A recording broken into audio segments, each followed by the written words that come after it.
Good morning 10th class. ये हमारी आज की वर्कशीट नंबर 76। डेट है 31 जनवरी 2022। टॉपिक चल रहा है भारत में राष्ट्रवाद से। पिछली वर्कशीट में हमने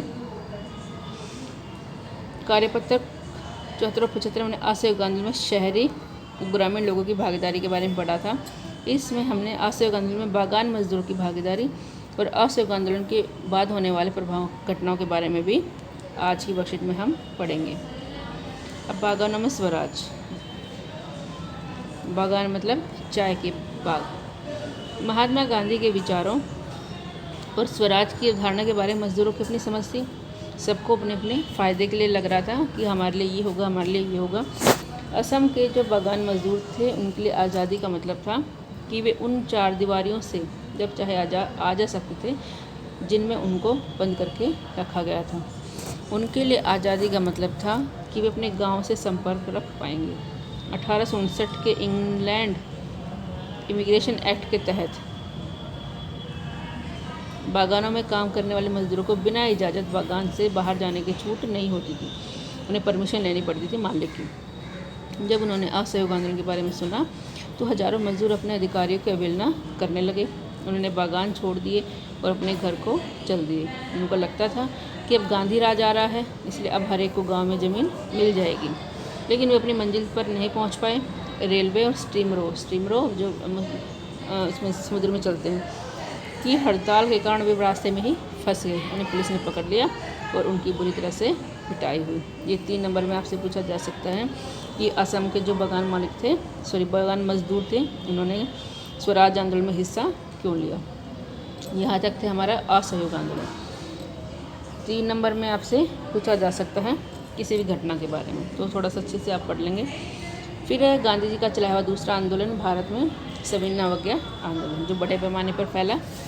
फरवरी 1922 में उत्तर प्रदेश के गोरखपुर के चोरी चौरा नामक स्थान पर एक हिंसक घटना हुई। गांधी जी ने असहयोग आंदोलन चलाया। गांधी जी हिंसा के पक्षधर थे, लेकिन फरवरी 1922 में उत्तर प्रदेश के गोरखपुर में चोरी चौरा नामक स्थान पर एक हिंसक घटना हो गई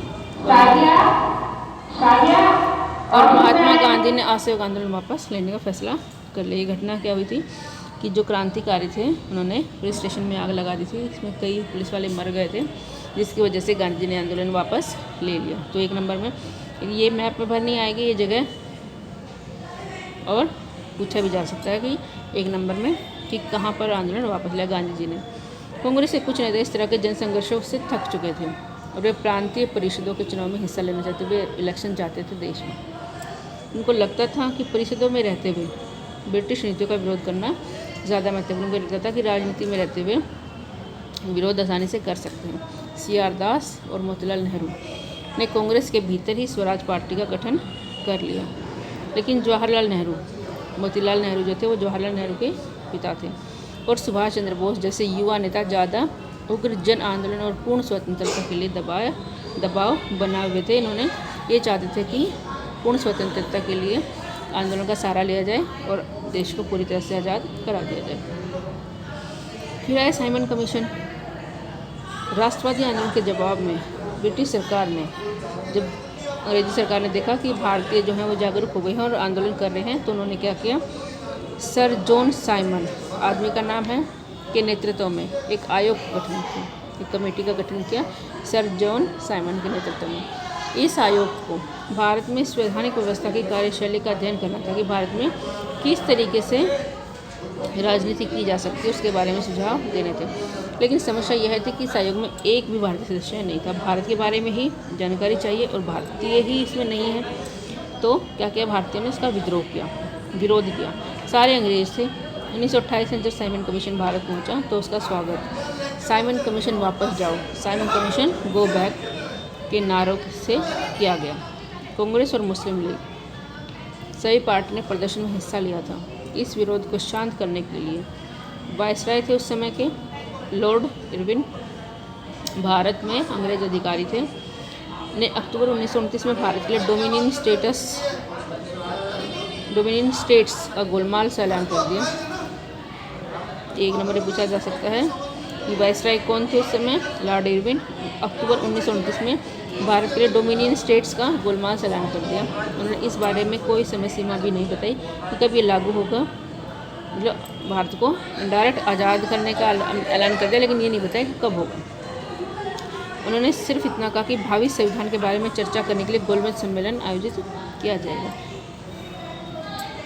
दिसंबर 1929 में जवाहरलाल नेहरू की अध्यक्षता में, ये अध्यक्ष थे, कांग्रेस के लाहौर अधिवेशन, कांग्रेस का अधिवेशन हुआ था, मतलब बैठक हुई थी कांग्रेस के बड़े बड़े नेताओं की लाहौर में। पूर्ण स्वराज की मांग को औपचारिक रूप से मान लिया गया। तय किया गया कि 26 जनवरी 1930 को स्वतंत्रता दिवस के रूप में मनाया जाएगा। उससे पहले 26 जनवरी 1930 को स्वतंत्रता दिवस के रूप में मनाए जाने की बात की गई और उस दिन लोग पूर्ण स्वराज के लिए संघर्ष की शपथ लेंगे। मतलब इन्होंने अपने आप को आज़ाद मान लिया था 26 जनवरी 1930 को कि हम लोग आज़ाद हो जाएंगे और उस आज़ादी के लिए लड़ेंगे। तो इसमें कुछ महत्वपूर्ण बातें हैं। एक तो पूर्ण स्वराज, कांग्रेस का अधिवेशन, लाहौर अधिवेशन 1 नंबर मैप में आएगा। दिसंबर 1929 में कांग्रेस का अधिवेशन का हुआ लाहौर में। ब्रिटिश सरकार ने साइमन कमीशन के अध्यक्ष कौन बना है? Sir John Simon. कई सारे क्वेश्चन हैं जो मैंने आपको बता दिए हैं। क्वेश्चन वर्कशीट में दे रखे हैं। असहयोग आंदोलन में बागानी मजदूरों की भागीदारी पर नोट लिखे, 3 नंबर में क्वेश्चन आपसे पूछा जा सकता है। और साइमन कमीशन पर एक संक्षिप्त नोट लिखे, ये भी 3 नंबर में आपसे पूछा जा सकता है। तो आज की वर्कशीट में इतना ही। थोड़ा सा साथ में हम NCERT पढ़ेंगे ताकि और ज़्यादा क्लियर हो जाए आपको ये टॉपिक्स।